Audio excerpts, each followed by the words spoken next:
पूरा मतलब पूरा परिवार उनका तिरस्कार करता था, कोई ठीक से बात नहीं करते थे क्योंकि बहुत सारे लोग जो है वो इन सब बातों से चिढ़ते थे। तो इन्हीं सब में हम लोग जो है एक नीरज भावना में हुए, और मैं और मेरी सिस्टर जो मुझसे 2 साल बड़ी है, हम बहुत डरे सहमे से रहते थे, हम किसी से ठीक से बात नहीं करते थे, और बहुत सारा मतलब हमारा समय ना डर में जाता था कि आज रात को कहीं ऐसा ना हो कि पापा फिर से ड्रिंक करके आ जाए, लड़ाई झगड़े हो। तो इन सब चक्कर में हम पनप नहीं पाए, हमारी पढ़ाई छूट गई, हम लोग ठीक से पढ़ नहीं पाए, हमारे साथ में मतलब हर चीज़ नेगेटिव होती थी, कर्जा हो गया। और एक समय ऐसा था जब मैं लगभग 12 साल का था, तब मेरे पिताजी ने काम हम सब छोड़ के बोला कि अब तुझे ही कमाना है, तुझे ही घर चलाना, तुझे ही खिलाना है, सब कुछ तुझे करना है। तो पूरे घर की जिम्मेदारी मुझ पर आ गई जब मैं 12 साल का था। मुझे कुछ भी समझ में नहीं आता, मैं तो ठीक से साइकिल चलाना भी नहीं जानता था कि साइकिल कैसे चलाते ठीक से, और उस समय मुझे कमाने के लिए बोला गया। तो मुझे किसी भैया ने नौकरी बताई, तो मैं राजवाड़ा पर एक दुकान पर काम करने लगा। वहाँ पर मेरा काम था, मुझे जो लोअर बनते हैं, हम लोअर पहनते हैं, उसके धागे साफ करना, उसकी फिनिशिंग करना। तो मैं सुबह लगभग 12 बजे 12:30 से आता था, और 9 बजे तक मैं वहाँ पर काम करता था, और सुबह में स्कूल जाता था। तो कई बार ऐसा होता था सुबह स्कूल 7 बजे का स्कूल है, 12 बजे आना है, फिर वापस जाना है, तो मैं कई बार खाना भी नहीं खा पाता था। और 500 रुपये महीने का मुझे तनख्वाह मिलनी थी। तो मैं बाहर कुछ नाश्ता भी नहीं कर पाता था कि अगर मैं 10-20 रुपये का कुछ खा लूँगा तो मैंने बचाया क्या और कमाया क्या। तो इन सब अभावों में जीवन चल रहा था, परेशानियाँ दुख मुसीबत में जीवन था, और हर चीज़ मतलब जो है वो ऐसा लगता था मुझको कि मेरे साथ ही ऐसा क्यों हो रहा है, मैंने ऐसा क्या गलत करा, मेरे साथ ही ऐसा क्यों है। मेरे साथ वाले जो मेरे फ्रेंड्स थे, जो मेरे दोस्त थे, वो सब पढ़ लिख कर आगे बढ़ रहे थे, मेरी पढ़ाई छूट गई, मुझे काम करना पड़ रहा है, मेरे साथ ही ऐसा क्यों। और बहुत सारी चिंताओं में और फिक्रों में मैं परेशान होते होते कई बार ऐसा सोचा मैंने कि मैं सुसाइड कर लेता हूँ, मर जाता हूँ। पर अंदर आत्मा ने मेरे, क्योंकि मेरी मम्मी बहुत अच्छे थे, उनके संस्कार अच्छे थे, तो एक हिम्मत थी अंदर कि नहीं, जीवन जीना है, कुछ ना कुछ तो करेंगे। इन सब के साथ में ऐसा हुआ कि एक भाई ने, जिसका नाम पवन है, उसने मुझे कॉल करा, मतलब बुलाया मुझे कि भैया आप क्या कर रहे हो। मैं एक रास्ते से जा रहा था, तो उसने उसके घर की छत से मुझे आवाज़ मारी। तो मैंने बोला उसको कि भाई मैं कुछ नहीं कर रहा हूँ। बोले कुछ नहीं कर रहे तो आप मेरे साथ चलो। मैंने बोला कहाँ चलना है। उसने कहा कि हम लोग चर्च चलेंगे। तो मैं थोड़ा सा डर गया, मैं तो कभी चर्च गया नहीं, पिक्चरों में देखा चर्च। तो मैं सोचा कि उसको हाँ बोलूँ या ना करूँ। फिर मेरे मन में ऐसा है कि मैं चाहता हूँ, चलता हूँ, कुछ नया देखूँगा। तो उसने बोला ठीक है, बोले मैं चलता हूँ आपके साथ। तो उसने बोला जल्दी साहब तैयार हो जाओ, हम चलते। वो मुझे लेने आया, और जब रास्ते में थे तो उसने एक सवाल मुझसे पूछा कि सब कैसा है, आप कैसे हो, सब कैसा चल रहा है। मैंने सब झूठ बोला, मैं बहुत अच्छा हूँ, बढ़िया है, सब कोई दिक्कत नहीं है, सब कुछ झूठ बोला, सब झूठ बोला। और जब हम लोग आधे रास्ते तक पहुँचे तो अंदर ही अंदर मेरा गला भर गया। मुझे इतना दुख हुआ कि यार मैं झूठ क्यों बोल रहा हूँ, मुझे उसको सच बताना चाहिए।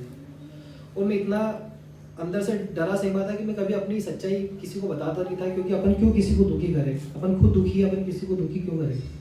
क्योंकि लोग दुख सुन के और दुखी नहीं होना चाहते, लोग थोड़ा सा अलग सोच के हैं।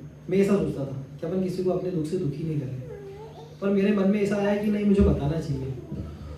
तो मैंने भाई को बताया कि भाई मैंने अभी आपसे सब झूठ बोला है, और मैं ठीक नहीं हूँ, मेरे साथ मतलब बहुत सारी परेशानी जुड़ी है। आपको मालूम मेरे पापा का नेचर कैसा है, शराब पीते हैं, और बहुत सारी बातें मतलब मैंने उसको सब बताया कि ऐसा परेशान हूँ। सब मैंने हर एक चीज़ खोल के उसको बताई पूरे रास्ते पर।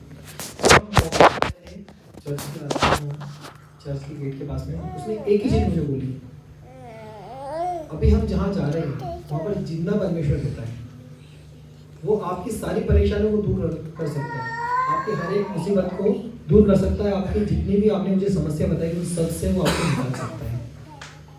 तो मैंने बोला कि ऐसा नहीं होता है, क्योंकि मुझे विश्वास नहीं था, अभी तक ऐसा कभी हुआ नहीं मेरे साथ में कि सब कुछ ठीक हो जाए। मैंने उसको बोला कि ऐसा तो नहीं होता है। उसने बोला कि आप विश्वास करो, ऐसा बिल्कुल होगा, और आपकी सारी परेशानियाँ ठीक हो जाएगी, और प्रभु यीशु मसीह जो है वो जिंदा परमेश्वर है, वो आपको हर चीज़ जो आपने मुझे बताई उन सबसे आज़ाद कर देगा। तो मैंने उसको एक बात बोली कि भाई अगर ऐसा हो तो बहुत अच्छी बात है, और अगर ऐसा हो जाएगा तो मेरे लिए वही मेरा जिंदा खुदा है, मैं उसी के पीछे चलूँगा। और वही जो जैसा होगा, क्योंकि ऐसा होता ही नहीं है। तो परमेश्वर के वचन में लिखा है कि परख कर देखो, परख कर जानो कि परमेश्वर कैसा भला है। तो मैंने परखने के इसलिए कि हमको तो पता ही नहीं सारी चीज़ें कि क्या होगा कैसा होगा, क्योंकि मेरा भविष्य दिखा नहीं था। पर मैं आज आपको बताना चाहता हूँ कि उस भाई ने जो जो बातें बोली थी ना, वो हर एक बात सच्ची थी। परमेश्वर जिंदा खुदा है, परमेश्वर ने मेरा जीवन बदल दिया। सबसे पहले परमेश्वर ने मेरे पापा को चेंज करा। जिस दिन मैं प्रार्थना में आया था उसी दिन मेरे परमेश्वर ने पापा के जीवन में काम करा। और मेरे पापा जो इतने सालों से कमाने नहीं गए थे, उन्होंने कुछ समय में बोल दिया कि मुझे तेरी साइकिल दे दे, मैं काम पर जाऊंगा। मैंने अपनी साइकिल उनको दे दी और देखता रहा, मैं जज करता रहा कुछ समय तक, 1 दिन 2 दिन 7 दिन, लगभग मैंने उनको 2 हफ्ते तक मैंने जज करा कि ये ऐसा तो नहीं कि 1 दिन जाके रुक जाएंगे, 2 दिन जाके रुक जाएंगे, पर वो जाने लग गए। और उनका जो ड्रिंक करने का जो स्वभाव था वो बहुत कम हो गया। मतलब वो कर रहे कि नहीं कर रहे ऐसा पता नहीं पड़ रहा, क्योंकि मैं उस समय चिड़ा रहता था, ज़्यादा उनसे बातचीत नहीं करता था, मैं दूर से जज कर रहा था। तो पूरा हफ्ता पूरा महीना हमारा शांति से गया। मैंने बोला मतलब ये कुछ ना कुछ तो मतलब चीज़ हुई है मेरे साथ में। तो मैंने मेरे दोस्त पवन को बोला कि भाई ऐसी ऐसी बात मेरे साथ हुई है। तो पवन ने बोला कि परमेश्वर ने तुम्हारे जीवन में काम करना शुरू कर दिया, हालेलुया, यह आपके लिए गवाही है। तो मैंने बोला कि गवाही क्या होता है? तो गवाही ये कि जिस चीज़ के लिए हमें प्रार्थना करिए वो चीज़ हमारे लिए हो रही है, परमेश्वर ने कर दी है। तो बोला आपको इसी गवाही देना चाहिए। मैं डरता था कि मैं कैसे बोलूँ, मैंने तो कभी बोला नहीं कुछ। तो भाई ने पहली बार मेरे लिए गवाही दी थी कि इनके जीवन में परमेश्वर ने ऐसा काम करना शुरू करा है। उसके बाद जो दूसरा मोड़ जो आया मेरे जीवन में, उसके बाद मैं पीछे कभी नहीं देखा। वो दूसरा मोड़ ये था कि अब मेरी साइकिल मेरे पापा को दे दी और मैं पैदल हो गया।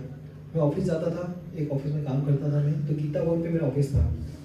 तो मैं लिफ्ट मांग के जाता था, पैदल जाता था या वैन से आता था, पर मैं खुशी खुशी जा रहा था, क्योंकि मेरे पिताजी जो है वो 9,000 रुपये महीना कमाएंगे और मैं 3,000 रुपये महीना कमाने वाला था। तो मेरे को इस बात की खुशी थी कि चलो मेरे पिताजी कमाने लग गए तो कहीं ना कहीं वो सपोर्ट हो जाएगा। और मैंने एक संडे को मैंने ये प्रार्थना करी कि हे प्रभु, आप ऐसा करना है कि मैं कुछ पैसा जोड़ के 2-3 महीने में एक पुरानी साइकिल में खरीद लूँ। तो लगभग मैंने 700-800-900 रुपये का मैंने डिमांड रखा था कि मेरे को जोड़ के मैं खरीद लूँ। उसके अगले ही संडे ऐसा हुआ कि एक और दोस्त जिनको मैंने बताना चालू करा कि भैया प्रभु ऐसे ऐसे काम कर रहा है मेरे जीवन में, जो मेरे साथ ऑफिस में काम करते थे, तो वो सब सुनते थे और मेरे साथ में वो लोग आने लगे, प्रार्थना में मेरे साथ आने लगे कि हम भी देखें कि ऐसा क्या होता है। तो उस भाई को विश्वास था, उसका नाम विजय है, विजय वर्मा। तो उसको विश्वास हुआ प्रभु पर कि हाँ प्रभु काम करता है, पर अभी तक उसने उसके जीवन में कुछ अनुभव नहीं करा था, क्योंकि वो भी गरीब था, परेशान था, दुखी था। तो मैं उसके लिए प्रार्थना करता था, जैसा मैंने सीखा था मैं वैसे उसके लिए प्रार्थना करता था। तो हम दिन में अपने ऑफिस के समय में से कुछ समय हम लोग मिलके प्रभु के बारे में बात करते थे। मैं बाइबल जो मुझे मिल गई थी उस समय, मैं बाइबल में से कुछ अच्छी चीज़ें नीति वचन में से पढ़ के उनको सुनाता था। तो उस दिन क्या हुआ कि उसके सर ने उसको कॉल करा और बोला कि जाकर टिकट लेके आओ IPL के। 2011 की बात है, IPL के मैच होने थे 2011 में इंदौर में, और पहली बार अपने यहाँ पर IPL के बड़े मैच होने थे। तो लोग जो है आसपास के शहरों से भी वहाँ पर टिकट के लिए रुके थे। तो बहुत भीड़ थी, बहुत गर्दिश थी और बहुत मतलब डंडे भी पड़ रहे थे। और ऐसे समय में उसको भेजा था तो वो नहीं जाता था।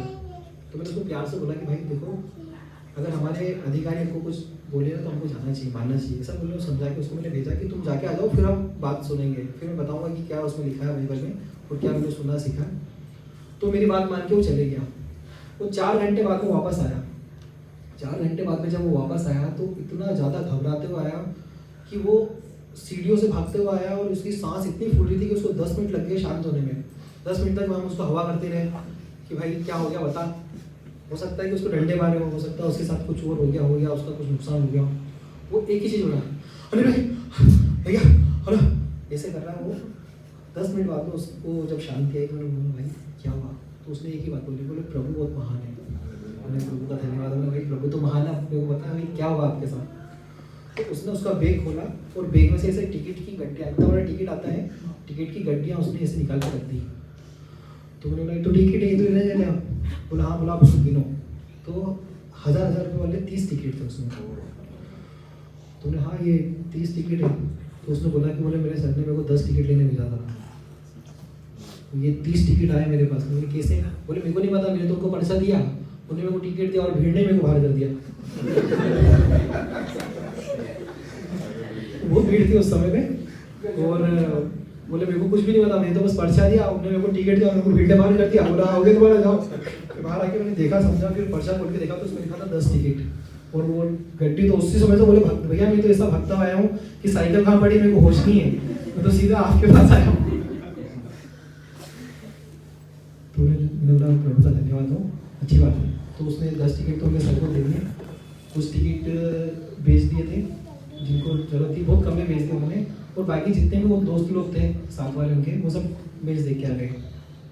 उसके अगले शनिवार को उसका मेरे पास फ़ोन आया, बोले भैया जहाँ पर हम चर्च जाते हैं ना, हम सेंटर फील्ड स्कूल के वहाँ जाते थे, तो उसके पीछे एक डेंटल क्लिनिक है, आपको वहाँ तक जाना है और किसी की गाड़ी से वेट करना आप। ठीक है, हम गए जब वहाँ पर, तो वहाँ पर एक लड़का था, उसने मिलना था मुझे, तो मैंने उसको फ़ोन पे बात करी थी, बोले भैया कहाँ है, बोला हाँ यहाँ आ जाओ। वहाँ आए तो लड़के ने मेरे को एक साइकिल दिखाई, बोले भैया ये साइकिल ले जाओ। तो फिर मैंने उसको फ़ोन लगाया कि बोले ये मेरे को साइकिल दे रहे हैं, बोला हाँ, बोले भैया आप ले आओ और उसको सुधराने डाल दो और मैं आता हूँ शाम को। तो मैंने उसको मालूम मेरे पे सुधराने के लिए डाला, तो शाम को आया तो उसने जो भी पेमेंट बना था 600-700 रुपये में पेमेंट करके, और वो साइकिल जो है मेरे पास में, मतलब जिस हफ्ते मैंने प्रार्थना करी थी उस हफ्ते का संडे भी खत्म नहीं हुआ था, संडे आने से पहले मेरे को परमेश्वर ने साइकिल दे दी। तो मेरा दिमाग घूम गया कि यार ये कैसे हो गया, हर चीज़ मतलब मेरे साथ में एकदम पॉजिटिव कैसे होने लगी। फिर मैंने पवन भाई को बताया कि मैं इसी से बातें, तो पवन भाई को बोला परमेश्वर ने तुम्हारे जीवन में बहुत बड़ा काम करा है और कोई पीछे मत हटना, परमेश्वर आपके साथ में, आपकी अब सारी चीज़ एक एक करके सब खत्म हो जाएगी, परेशानी खत्म हो जाएगी। मैं धन्यवाद देता हूँ परमेश्वर का, उसके बाद से मैंने कभी पीछे मुड़ के नहीं देखा और हर दिन प्रभु में बढ़ता गया। जो सीखना था, जो आता था सीखता गया, वचन सुनना, सीखना, स्टडी करना, बाइबल पढ़ना। मेरी बाइबल में को बाइबल से प्यार हो गया। नीति वचन पढ़ने का मुझे मेरे मास्टर जी ने बोला था स्टार्टिंग में, तो मैं नीति वचन पढ़ते पढ़ते नीति वचन में मुझे एक वचन मिला जो नीति वचन 3:16 में लिखा है। वहाँ पर इस प्रकार से लिखा है कि अपने कामों को यहोवा पर डाल दे, इससे तेरी कल्पनाएं सिद्ध होगी। ये वचन पढ़ते से सुनते समय को बिल्कुल अचंभा हो गया, ये क्या लिखा है, अपने कामों को परमेश्वर पर डालना है, इसी से अपनी जो हम सोच रहे हैं वो सिद्ध हो जाएगा। तो मैंने उस वचन को इतना अच्छे से अपने जीवन में लिया और मैंने वैसे ही प्रार्थना करना शुरू की, प्रभु जो भी मेरी परेशानी और जो भी मेरे काम है, जो मुझे करना है, मैं सबको प्रभु आपके हाथ में डालता हूँ। और एक एक करके मेरे सारे काम होते गए। मेरी पढ़ाई जो छूट गई थी, 10वीं फेल था मैं, 3 साल बाद फिर से मेरी 10वीं शुरू हो गई। मैं 10वीं पढ़ी, 12वीं करी, अभी मैं ग्रेजुएशन सब कुछ मेरा हो गया। उसके बाद मेरी जॉब चेंज हो गई, मेरे एक दूसरी जॉब चेंज हुई मेरी, फिर मैं बैंक में लग गया। बैंक के बाद में मेरे पास में गाड़ी घोड़े हर एक चीज़ मतलब परमिशन दे दी। आज मेरे पास में खुद की कार भी है, मेरी शादी हुई, मेरे पास बच्चे हैं, मेरी सिस्टर की शादी हो गई, मेरे पापा अच्छे हो गए। हर चीज़ मतलब जो आज एक आशीषित व्यक्ति जिसको बोलते हैं, जो भौतिक आशीष, हर एक आशीष परमेश्वर ने मुझे दी है। और आज किसी चीज़ की कमी नहीं, आज परमेश्वर ने खुद का बिजनेस दिया है। और सबसे बड़ी बात है कि अच्छी कलीसिया से जुड़ा है, परमेश्वर की सेवा में हम लोग बढ़ रहे हैं, आप सब लोगों के साथ में बढ़ रहे हैं। मेरा जीवन एक गवाही के रूप में आपके सामने है कि कैसे मतलब मैं जब निराश था, जब मैं खत्म करना चाहता था अपने आप को कि मेरा कुछ भी नहीं है, कोई मेरा सगा नहीं, कोई मेरा अपनी नहीं, कोई मेरा साथ नहीं देता, उस समय परमेश्वर ने साथ दिया, उस समय परमेश्वर ने हाथ पकड़ा और परमेश्वर ने आज तक नहीं छोड़ा और आगे भी लेके जाएगा। हालेलुया। वो जिंदा परमेश्वर है, वो जिंदा खुदा हमारे साथ है, वो जिंदा खुदा की हम आराधना करते हैं। हम धन्य हैं कि हम परमेश्वर के पास में हैं। हालेलुया।